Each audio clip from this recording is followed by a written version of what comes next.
Ассалаумағалейкум, құрметті көрермендер. Назарларыңызда қоғамдағы маңызды мәселе мен актуалды тақырыптарды қозғайтын сөз сұраймын бағдарламасы. Және оның жүргізушісі мен Дәуренбек Бағдәулетұлы. Бүгінгі қозғайтын тақырыбымыз Латынға көшу, заман талабы деп аталады. Олай болса, осы тақырыпта бүгінгі студияда менімен бірге талқылайтын меймандармен таныстырып өтсем. Ошақбай Суханбердин, ардақты ұстаз, өзінің сауатын ең алғаш дәл осы латын қарпімен ашқан. Келесі мейманымыз ол Меруерт Мұқышева, өрлеу біліктілікті арттыру ұлттық орталығының аға оқытушысы. Сондай-ақ Гүлназ Серікқызы, тілдер басқармасы жанынан ашылған ресурстық орталықтың жетекшісі. Кейін Мархаба Тұрсынова, Қарағанды мемлекеттік университетінің филология ғылымдарының кандидаты, профессор, және дәл осы Қарағанды мемлекеттік университетінде ашылған латын графикасына аудару орталығының жетекшісі. Бектұрсын Қалиев, Қарағанды мемлекеттік университетінің филология ғылымдарының кандидаты, доцент. Және Жұпар Жақанова, тілдер басқармасы жанындағы ресурстық орталықтың бөлім меңгерушісі. Сонымен, құрметті жиналған қауым, 24 қазанда Елбасы Ассамблеяның 12 сессиясында қазақ тілін латын графикасына көшу туралы бастаманы тағы да бір мәрте көтерген болатын. Рухани жаңғыру бағдарламасы аясында біз 2025 жылға дейін барлық салада толыққанды латын графикасына көшуіміз керек деді. Дәл қазір жүздеген, тіпті мыңдаған ғылыми конференциялар өтті, әртүрлі жиындар өтті, осы тақырыпты жан-жақты қаузады, қозғады, қазір ортақ мәмілеге келе бастады.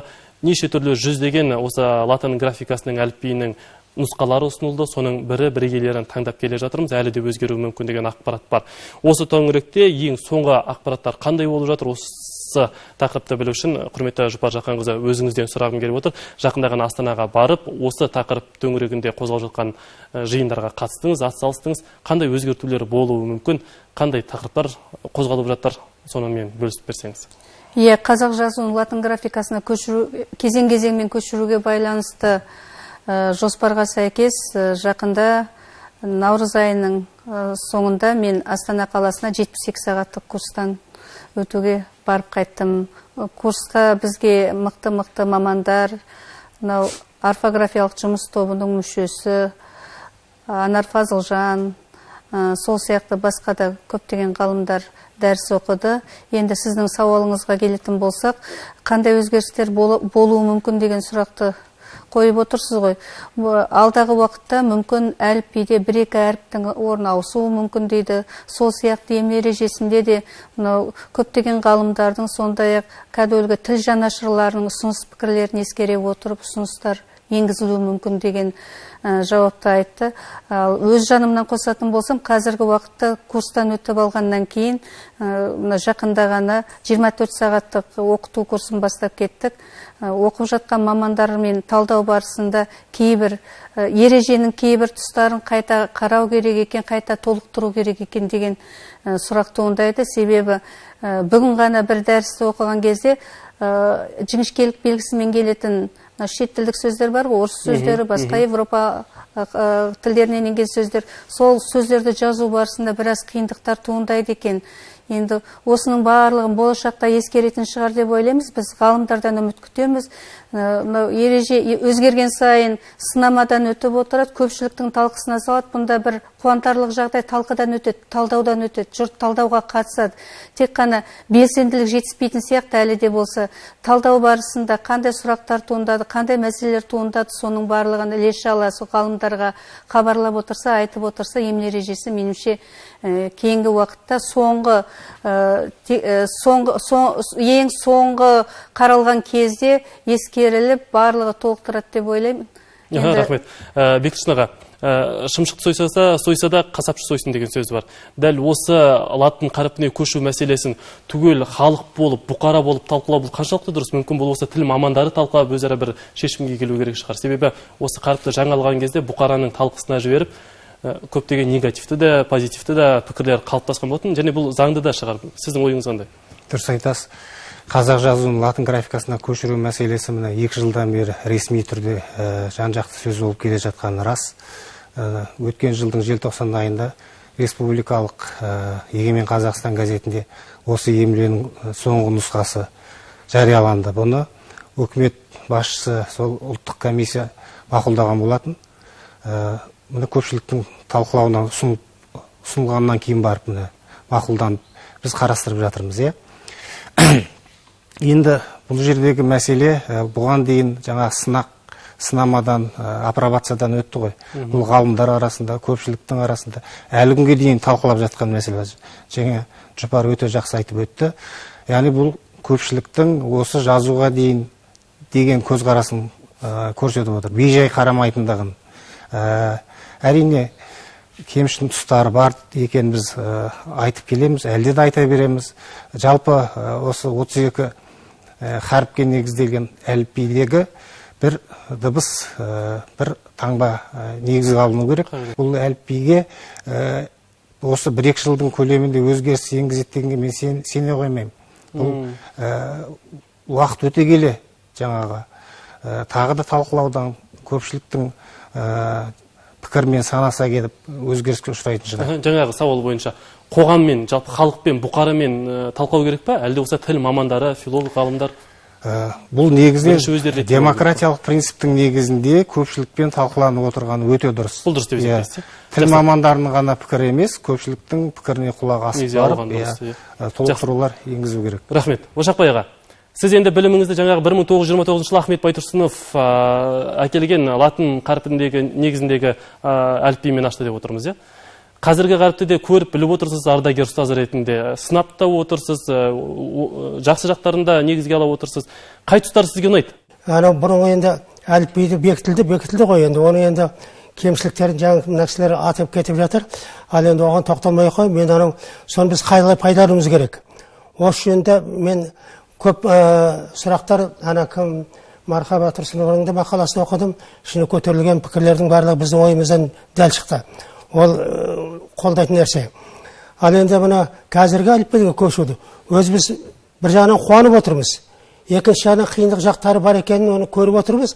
Өйткені мына бұрынғы орыс кириллицасы мен қазақ кириллицасы ауысып жазылды ғой. Сонда бөлек жазылатын сөздер мынада бірге жазылады көпшілігі. Ондайлар бар екен. Сосын кейбір жерлерінде мысалы орыстың сөзінде «я» деген сөз бар. Бірдеңені сұрасаңыз «я» дейді. Мен деген сөз ғой. Ал енді қазақтан бірдеңе сұрасаңыз «я» дейді. Жуанға айтады. Біз жіңішке айтамыз. Ол жазылу екі түрлі. Бірақ мынаның жазуында бір-ақ рет көрсетіпті. «И» әмес «а». «Я» деп жазу керек деген сияқты. Осындай кедергілер кездесіп отырады. Сосын мынандай жерде сөздер бар екен. Бізге ол енді мен ойлағаным біз үлкен адамдар солай ойлаймыз. Ал енді бірінші классқа, нөлевой класстарға баратын балалар осыдан бастайды ғой. Сол кезде талай шатасуы мүмкін. Бірінші жаңағы мына өзіміз көп еститін Ашхабад деген сөз, Ахмет деген сөз, сосын асхана деген сөз. Осындай нелер қалай жазылу керек? Ашпен жазыла ма, жоқ, өзімізді қымен жазыла ма? Сол жерлерде анық көрсетілмеген. Осы жерлерді ажыратып көрсетсе. Жақсы, Ошақбайға, дәл қазір осы жерде сөзіңіз аузыңызда болсын. Жаңа Мархаба апайымыз айтып өттіңіз өзіңіз. Мархаба апай, сіз жаңа мақалаңызды жазу барысында осындай қырыптарға да тоқталдыңыз ғой, сіздің пікіріңіз қандай осы тұста? Жалпы енді емле ережесі өзі бірнеше кезеңнен өтті ғой, бүгінгі күнге дейін жетті. Ұлттық комиссия бекіткенге дейін өзі 2017 жылдың көктемінен бастап бүгінгі күнге дейінгі аралықта. Енді алдындағы ережемен салыстырғанда біраз өзгерді. Оны барлығы мысалы көзіміз көріп отыр.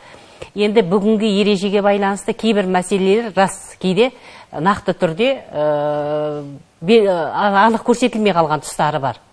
Мысалы, бір-екі мысалы айтатын болсақ, мысалы қосар әріп бар, бізде мысалы профессор дегенде екісі жазылады, грамм дегенде, металл дегенде, сөз ортасында, сөз соңында осылардың барлығы көрсетілген түсіп қалады деп. Бірақ кейбір жағдайда енді сөздің мағынасын өзгерсе түсірілмейді.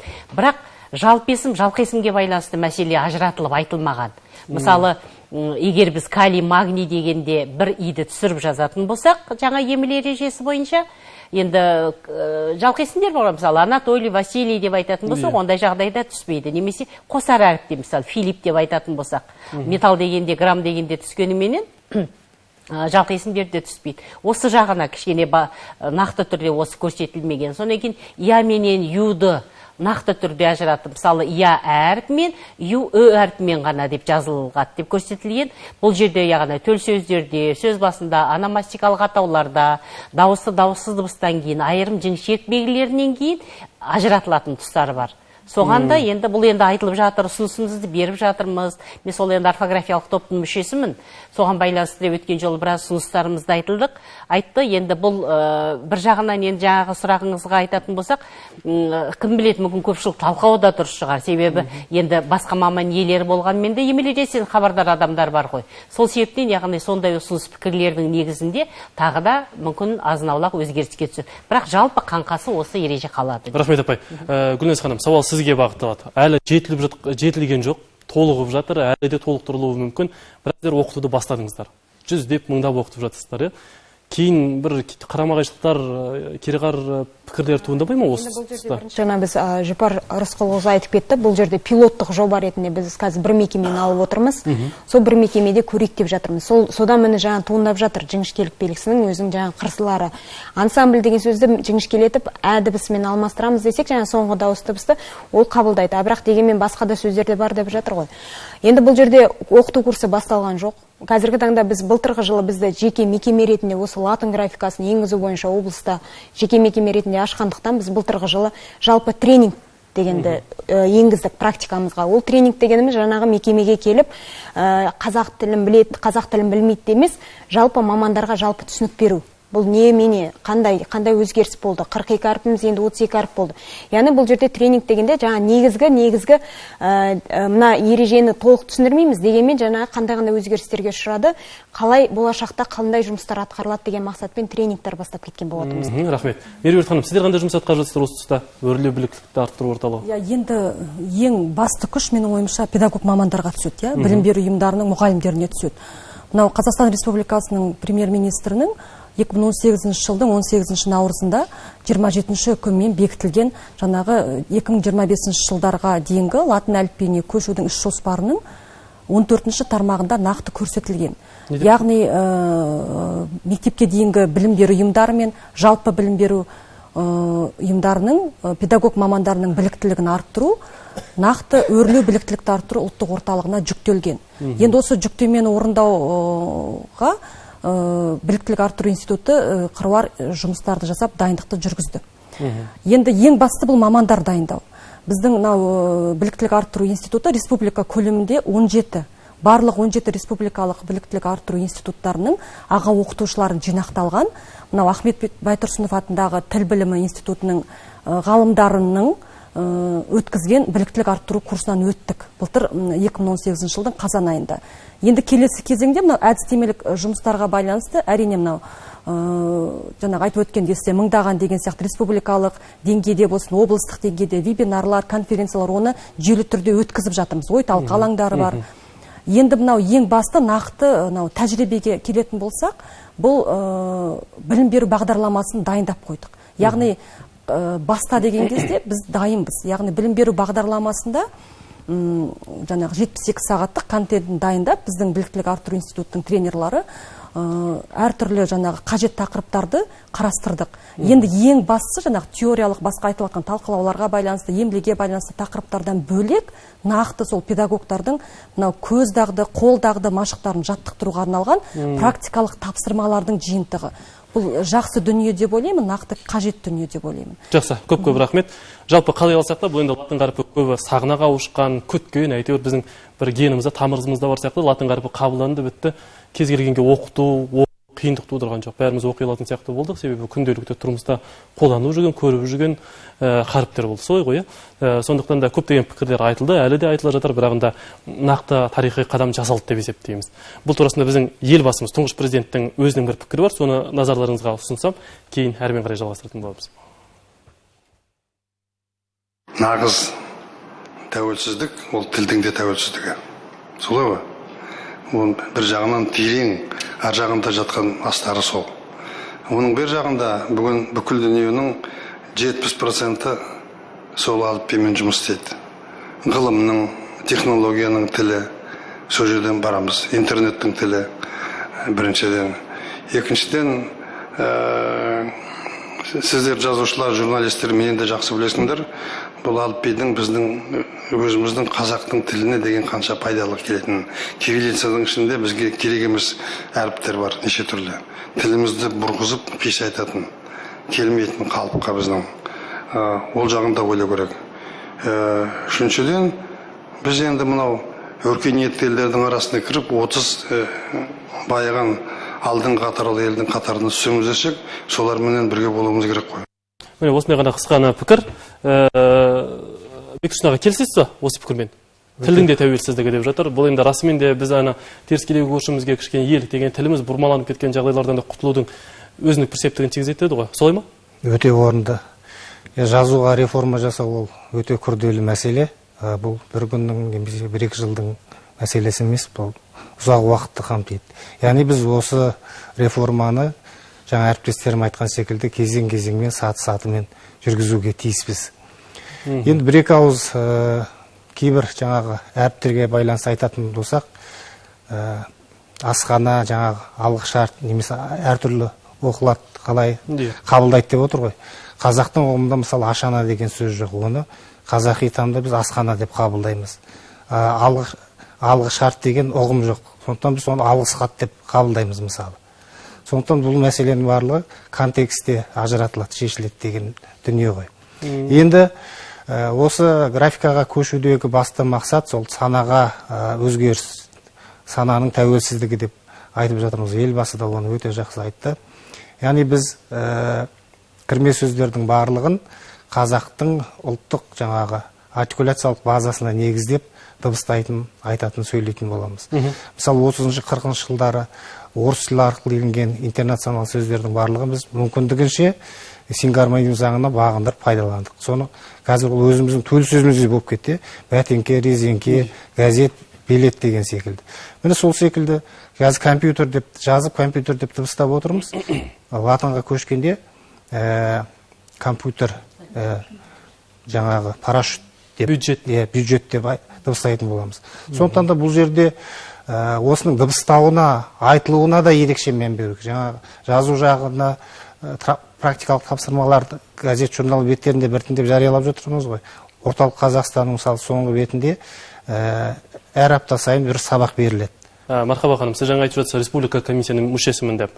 Әрине осы топта сіздер мына Өзбекстанның, Түркияның, я болмаса Тәжікстанның тәжірибесін көрдіңіздер, зерттедіңіздер, қарайладыңыздар. Енді олар баяғыдағы кеңес одағы құлдыраған сәттен бастап Түркияны емес, жаңағы Өзбекстанды айтам, мысалы үшін бірден осы латын қаріпіне көшіп кетті. Олардың енді бізбен салыстырған кезде ұтқан тұстары көп па, әлде ұтылған тұстары көп па? Осы тәжірибелерді жинақтай келіп, енді көшіп жатқан біз ұтып жатырмыз. Мүмкін кешігіп қалған шығармыз. Жоқ, кешіккен жоқпыз, жалпы енді зерделеген шығармыз. 90-шы жылдары жалпы енді бізді осы латын графикасына көшуге байланысты мәселе ең алғаш рет Әбдуәли Қайдар ана тілі газетінде осыған байланысты мәселені көтеріп, 93-ші жылы осы мәселе көтерілген болатын. Енді бізден басқа тәуелсіз түркітілдес халықтар Қырғызстанмен біз қалдық. Осы кішкене кешеуілдедік. Мүмкін барлығын нақты түрде қарап, қалай болады деген сияқты тұрғысында да ол да дұрыс шығар. Себебі асығыстық деген болмайды. Яғни жаңа айтып жатыр ғой, мысалы жоспар жасалды деп, сол жоспар бойынша мысалы биыл бірінші сынып көшетін болса, соны даярлайтын мұғалім бар ма? Немесе басқа тек қана мұғалімдерді ғана оқытып, басқа яғни мамандар, мұғалімдер, дәрігерлерден басқа да жұмыс істемейтін мамандар бар ғой. Яғни басқа салада жүргендер, күнделікті жазу ісімен айналыспайтындар, оларға қалай деген сияқтыларды төңірегінде қаралу керек. Сол себептен мысалы Өзбекстанда да біраз мәселе айтылды, биыл тағы да өзгертті, мысалы әліпбилерін. Оның үстіне нақты түрде, яғни 100% әлі күнге дейін өтпеген екен. Былтыр мен Өзбекстанға барғанда осыған анық көзім жетті. Содан кейін Әзербайжанда, мысалы қазір кезеңде бізде мысалы юды үмен, яны әмен белгілеуге байланысты қазір кезеңде бізде мәселе айтылып жататын болса, Әзербайжанға барғанда осы мәселе сіздерде ертерек көтерілген екен бізге қарағанда. Біз енді қаншама жылдан кейін енді ғана осыған көз жеткізіп жатырмыз. Осыған ғана біз қазір нақты түрде осылай жазу керек, дұрыс екендігіне көз жеткіздік деп жатыр. Сондықтан, яғни бұл да белгілі бір тұрғыдан алып қарағанда, яғни басқалардың тәжірибесін, яғни жақсысын алу, жаман болса оны қабылдамау тұрғысынан алып қарағанда, мүмкін кішкене уақытты күткеніміз ол да дұрыс шығар. Жақсы, рахмет. Енді мына Түркияның тәжірибесін алатын болсақ, олар сол кезде қабылдап қ деген әріпті қажет етпей, сәйкесінше тілдері біраз өзгеріске ұшырады. Қара теңіз дегенді гара дениз дейді, қара дегенді кара дейді. Енді бір әріптің, бұл нені байқатады? Бір әріптің ғана дұрыс қабылданбауы, бұл түгел тілге өзінің зардабын тигізеді. Белгілі бір дыбыстарды жоғалтып алуымыз мүмкін оған осы тұста сіз барып көрген, білген конференциялар әрбір әріпті қолына майшама алып, түптен ақты қарап жатыр деп айта аласыз ба? Қарайды ғой, бұл әріптерді, әліпбидегі әріптердің барлығын алып қоя салмайды. Өздеріңіз айтып отырғандай, өзге түркі халықтарының тәжірибесіне жүгінеді, бірақ әйтсе де біраз мәселелерге мен өзім тілші маман ретінде келіспеймін. Аудиторияларға барып жүреміз ғой, тренингтер өткіземіз, әртүрлі шаралар өткіземіз. Сонда жаттығу жұмыстарын, тапсырмаларды орындау барысында аудитория қандай әріпті қабылдамайды десек, дәл қазіргі дау тудырып отырған у мен ының жазылуын қабылдамайды, и мен інің жазылуын қабылдамайды. Енді көпшіліктің пікіріне құлақ асатын болсақ, осы әріптердің бірі әдемі баламасын беріп отыр. Олардың ішінде ғалымдар жоқ, тілшілер де емес, кәдімгі өзге саланың мамандары былай дейді. Мәселен, уды неге W мен бермейміз? Е болмаса інің қасындағы аны кәдімгі қазақтың ит дегендегі и мен неге бермеске дейді. Сол сияқты о мен үні біз қазір ит дегендегі иге ұқсатып беріп жүрміз ғой. Інің басын түртіп, аны түртпей. Сол екі әріпті бұрынғыдай, бұрындары естеріңізде болса жазған кезде төменгі жағы, жолдың төменгі жағына түсуші еді ғой. Тура осыған ұқсастырып, қолдағыда жылдам қалыптасып кету үшін у мен оны, сосын удың төбесін түртіп, акут таңбасын қойып, үні неге бермеске деген пікірлерін айтады. Мен өзімді саралап көрсем, жазу барысында осылай жазып та көрдім, бірнеше сөзді. Жазуға оңай екен. Мүмкін алдағы талқылауларда осындай мәселелер ескерілетін шығар. Қарамады демейміз, қарап жатырмын. Әйтсе де, қайта қарап, қайтадан електен өткізетін тұстары бар деп ойлаймын. Жақсы, рахмет. Гүлназ ханым, тағы да өзіңізге сауал, осы жақында сіздер ұлттық диктант өткіздіңіздер. Былтыр, жаппай диктант, нәтижесі қалай болды? Көңілдеріңіз көншітті ме? Енді бұл жердегі жаппай диктантты өткізудегі негізгі мақсат, бұл енді республика бойынша өтті ғой, негізгі мақсат бұл жерде бір қоғамды, оның алдында жүрді ғой жаңағы қазақ тілі латын графикасына көшіп жатыр деді, сонда жаңағы орыс тілді азаматтар, азаматшалар айтты, ой, бұл қазақтарға ғана қатысты, орыс тілі қалады, кириллицада қалады деп. Яғни бұл жердегі негізгі мақсат бір сілкіндіріп алды деп айтуға болады. Өйткені бұл жерде ұлтына да, жасына да жаңағы қарамай, мамандығына да қарамай, бұл жерде жаппай халықтық диктант өтті. Сонда біз жаңағы бұл жерде де мынандай мүмкіндік берілді, әркім өзін өзі тексереді. Яғни біз ол жерде баға қойып, не болмаса сіз мынандай қате жіберіпсіз, сіз мынадан хабарыңыз жоқ дегендейміз. Бұл жердегі негізгі жаппай жаңағы көздеген негізгі мақсаты сол халықтың бетін бір бұрып алу. Осы латын қарпіне қазақ тілі көшіп жатыр деген бір серпіліс болды. Мен Ошақбайға өзіңізден сұрағым келіп отыр. Сен ардагер ұстаз ретінде. Бізде қателеспесем, кейбір жерде айтылып жүрді. Мына орыс сыныптары, орыс қоғамы бұл кириллицада қалай береді, бұл қазақ қоғамы көшеді деп. Бұл тағы да екі ұдай ойын жүргізу, я болмаса тағы да бөлінушілікке әкелмейді, бұл қаншалықты дұрыс? Қазақ мектептерінің балалары 2022 жылдан бастап жаңа латын қарпімен оқи бастайды. Ал орыс мектептер кириллицамен оқытылуы мүмкін деген сияқты айтылып жатыр. Бұл жері қиын. Біз орыс мектептерінде де боламыз. Орыс мектептерде жазып, латиницамен жазғандары көп мектепте барлығы, қабырғадағы жазғандары. Бірақ өздеріңіз сұрап келген кезде қиындай. Бізге оны айтқан жоқ дейді. Бізге ондай нұсқа берілген жоқ дейді. Оның үшін орыс мектептерінен пайдалансын деген не жоқ. Жалпы қабылданды ғой. Сондықтан олар соны кішкене қисайтын қарап түсінеді. Анық түсіне алмайды. Ал бірақ біз жаңағы ардагерлер кеңесінде екі мұғалім, орыс мұғалімі олар түсінеді, өз барып жүрген бекітілген мектептерге барып соны түсіндіріп жүр. Енді мына Ошақбайға қарап отырсам, мына қарттар, үлкен кісілер сауатсыздыққа келеді деген сияқты пікірлер айтылған, бірақ бұл кісінің ынта-жігеріне қарап отырып, олай болмайтын сияқты бұйырса.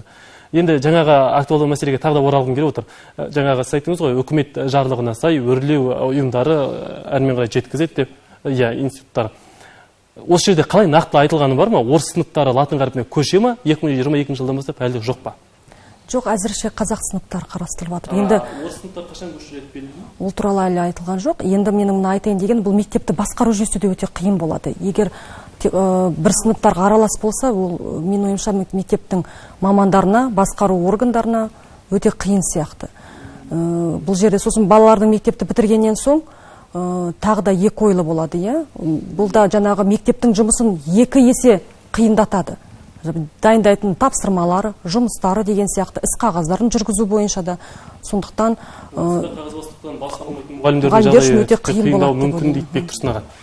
Сіз жаңағы айтылып өткен мәселелер туралында не қоса аласыз? Себебі қараңызшы, расымен де қарап отырсақ, біреуі кириллицамен оқи береді орыс сыныбы, біреуі латын қарпінде оқиды. Ертең екеуі университетке түседі, осы жерде қарама-қайшылық туады.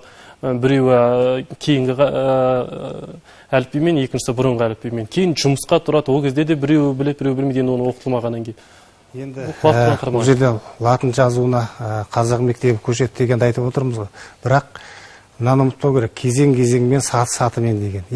2025 жылға дейін сол көшкеннен кейін барып, мүмкін орыс мектептері де бірте-бірте осыған көшетін шығар. Әрине, бір мемлекетте екі әліпбидің болуы ол міндетті емес. Бір ғана әліпби болу керек. Түптің түбінде жаңа біздің санамызға сілкініс пайда болғаннан кейін, өзгеріс пайда болғаннан кейін барып, қазақ мемлекеті, Қазақстан елі толығымен осы латиницаға көшетін шығар деп мен есептеймін. Келесі пікір, Жұпар бай, сіз мына қаріптер туралында жақсы ой қозғап жатырсыз. Қазір бізде мына соңғы бекітілген әліпбиде 32 таңба бар. Солай ғой, кейбір ғалымдар оны Ахмет Байтұрсынов ұсынған 28 қаріпке дейін мүмкін болса әлі де қысқарту керек дейді. Себебі компьютер тілінде, басқа технология тілінде жазу оңай болу үшін дейді. Осы тарапта сіздің пікіріңіз? Бұл арада мынандай мәселе ғой. Негізі қазақ тілінде 28 дыбыс бар. Ахмет Байтұрсынов сол дыбыстық жүйесін ескеріп отыр. Қазіргі әліпбидегі 32 таңбаның 4-еуі негізінде артық. Қазақ тіліне тән емес. Ал енді соны алмастырып, алып тастаған күнде қазақ тілін зардап шекпейді деп ойлаймын. Дәл қазір емес, бірақ болашақта жүре келе, бара келе мүмкін алып тастайтын шығар. Өйткені біраз ғалымдар осы мәселені көтеріп жатыр. Мәселен, чыға байланысты. Чымен келетін сөздер өзі көп емес екен. Шет тілдік сөздер ғана чымен келеді. Алып тастасақ әбден болады. Шымен айтуға болады. Шымен айтуға болады. Чемпион дегенді чемпион, Чапай дегенді шапай деп, өзі қазақ ауылдарында шапай деген кісі есімдері бар ғой, баяғыдан бері шапай деп айтылымы қалыптасқан, міне осындай өзгерістер енгізсе әбден болады деп ойлаймын. Мархаба бай, латын қарпіне көшсек, орыс қоғамынан бөлініп кетеді деп теріскейдегі көршілерімізде алаңдаушылық білдіріп жатыр. Бұның себебі не енді? Неге мысалы Қырғыз Республикасы алаңдаушылығымыздың қазақ ағамыз бізден алыстайтын болды деген сияқты? Жоқ, олай болмайды. Енді жалпы ең алғаш 91 жылы осы ортақ түркі әліпби туралы мәселе болған болатын, көтерілген. Бірақ енді одан кейін басқа түркі тілдес халықтар өткенде оны қабылдаған жоқ. Енді әркім өзінше белгілі бір тұрғыдағы өзгеріс енгізді. Енді не себептен, яғни ол бізден алшақ кетіп қалады деген сияқты қорқыныш болу керек. Өткен жолда тағы да бұрыс мәселе көтерілді. Мысалы, Әзербайжандар көшіп жатыр, түркмендер көшіп жатыр, өзбектер көшіп жатыр. Ол кезде де оларда осындай проблема болды ма екен? Әлде біз көрші тұрғаннан кейін бе екен деген сияқты мәселе. Ол бір екіншіден, мысалы, енді бұл 25 жылға дейін латын графикасына көшіп, толық көшіп боламыз деген күннің өзінде кириллица біраз уақытқа дейін бізде болады. Мысалы, қазіргі кезеңде қазақ тілі өтіп жататын болса, қазақ тілі, бірақ қазақ мектебіндегі орыс тілі кириллицамен оқиды. Орыс мектебіндегі қазақ тілі латынмен оқиды. Сондықтан, яғни жалпы алып қарап отыратын болса, ол меңгермей қалады деген болмайды. Егер нақты түрде өзі жаңағыдай қабылдайтын болса, ол жағынан қиындық болмайды. Ол себебі екі әліпбиде де оқып шығады. Қазақ тілін оқиды ғой орыс тілін. Олар да осы әліпбиді оқытады. Ал орыс тілінде кириллица деген сияқты. Сондықтан, яғни жалпы алшақтамайтын шығармыз. Енді бұл басқа да түркі тілдес халықтар өтті ғой. Оларда да ондай ешқандай ондай бір проблема. Мүмкін біз кештетіп көшкеннен кейін кішкене бауыр басып болған шығар бір қарып. Жақсы, рахмет. Гүлназ ханым. Тағы бір айтатын нәрсе, бұл шынымен былтырғы жылы біз көштік ау қазақ халқы деген кезде шынымен көршілес мемлекетіміз. Жаңағы Ресейде бұл мәселені саясатшылар да, жаңа журналистер де біразы қозғады. Сонда бір ғалымның айтқаны бар, осы қазақ халқының, қазақ тілінің жалпы орыс тіліне еш қатысы жоқ. Ешқандай, мысалға біз мекемелерге, тренингтарға барғанда, жаңа бізде де өзге ұлт өкілдері басып қаламыз ғой, дегенмен жаңа өзге ұлт өкілі бар, оның ішінде қазақ тілін білмейтін өзіміздің қазақтың азаматтары бар. Сонда жаңағы жалпы мынаны түсіндіру керек халыққа. Біз өзі славян тілі дейміз. Славян тілі, орыс тілі славян тіліне жатады. Мына Википедия сайтын ашып қарасаңыздар, осы славян тілін 12 мемлекет пайдаланады. Славян халқының 8 славян халқы 12 мемлекет кириллицаны пайдаланады. Оның ішінде 4-еуі Қырғызстан, Қазақстан және Тәжікстан, содан кейін Моңғолия. 4-еуі қазіргі таңда кириллицаға тәуелді болып отырмыз. Жақсы, көп рахмет. Мазмұнды жақсап түсіндіріп бергеніңізге. Ал енді уақыт тығыз, уақыт шарықтау шегіне де шақ қалды. Енді өздеріңізден соңғы сауал қойып өткім келіп отыр. Латын қарпіне көшу, ол қазақ тілін жаңа технология тіліне, жаңа дәуірге қадам бастырады деп айтылды. Бірақ тағы да қандай жұмыстар атқарылу керек бүгінгі күні? Дәл қазіргі уақытта неге кішкене тежеліп тұрған сияқты? Үлкен саяси науқанға байланысты ма әлде? Енді жалпы айтып жатырмыз ғой, қазір әртүрлі шаралар өтіп жатыр деп, иә. Енді көп жағдайда біз жаңағы семинарға барсақ та, конференцияға барсақ та, тренингке баратын болсақ та, көп жағдайда жазу сызумен айналысатын мекемелерге барып жатырмыз. Қаншама жұмыс істемейтін адамдар бар, мысалы базарда жүргендер бар, қаншама немесе аула сыпыратын адам бар, құрылысшылар бар деген сияқты күнделікті олар жазу сызумен айналыса қоймайды. Соларды неғұрлым көбірек, солар қалыс қалмау керек. Соларға кеңірек көңіл бөлуіміз керек деп ойлаймын. Әлеуметтің әлсіз тұсы назардан тыс қалмау керек. Жоқ, әлсіз деп айтып отырған жоқ. Мен олар кемсітіп отырған жоқ. Себебі олар мысалы мұғалімдер, дәрігерлер, тәрбиешілер күнделікті жазу сызып, міндетті түрде қолымыздан қаламыз. Күнделікті қалам ұстамайтын адам бар ғой, күнделікті газет оқымайтын адам бар. Сол жағды, соларды оқытуды, соларды үйрет. Сауатсыз болып қалмау керек халық. Сол жағына кішкене басым көңіл бөлуіміз керек. Бексұға, сіздің пікіріңіз қандай? Яғни күнделікті баспасөз құралдарында бұл қатты насихатталу керек. Жазу мен дыбыстаудың аражігіне ерекше мән берілу.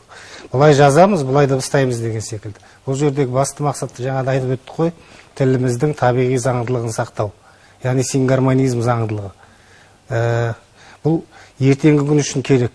Бүгінгі немесе ертеңгі күн емес, болашақтағы мәселе. Яғни сондықтан ақпарат құралдарында, газет болсын, журнал болсын, телевидение болсын, жаңа арнайы хабарлар жиі ұйымдастырылу керек, осы насихаттайтын жазылуын, айтылуына. Рахмет, Жұпархан. Сіздің пікіріңіз? Бүгешігісіне дейін түсіндіріп беретін мамандар аз әлі. Оқыдық, бірақ біз сияқты мамандар өте аздық етеді. Сол себепті қоғамда мейлінше филолог мамандарды курстарға тартып, оқытып, сосын ары қарай курстарды бастап кету керек. Қорқақтайтын ештеңе жоқ. Қазақта бір жақсы сөз бар ғой, көш жүре түзеледі деп. Өзі қандай кемшілік болса да, мынау нақты іс жүзінде байқалады, тәжірибе жүзінде байқалады. Сондықтан да курстарды бастап, курстарға адамдарды неғұрлым көбірек тартуымыз керек. Жақсы, рахмет. Меруерт ханым, сіздің пікіріңіз қандай? Ғалымдардың өзі пікірі зерттелген бұл кирилл әліпбиі біздің жаңағы латын әліпбиде бұл өзі туыс жаңағы финики тілінен шыққан.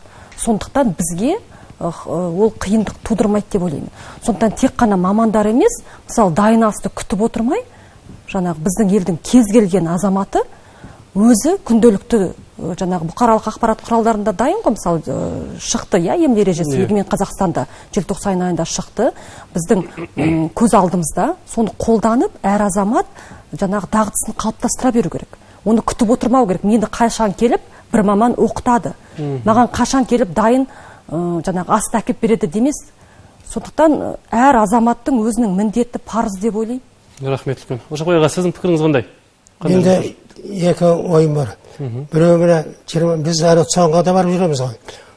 20-шы жылы әлі жеке куәліктері бітетін адамдар бар. Солар қалай жазу керек? Менің енді ұсынысым осы тез қабылданса тіпті жақсы болар деген. Екінші ұсынысым мынау индустриялық қарағандағы индустриялық газетке. Ана жылдары қазақша әлгі аудармасымен орысша қазақша бір рубрика жазып жүретін олар. Қазақша үйренеді деген. Осы бір жаңартып енді латинсыға формасымен соны шығарып отырса, аптасына бір рет шығарып отырса.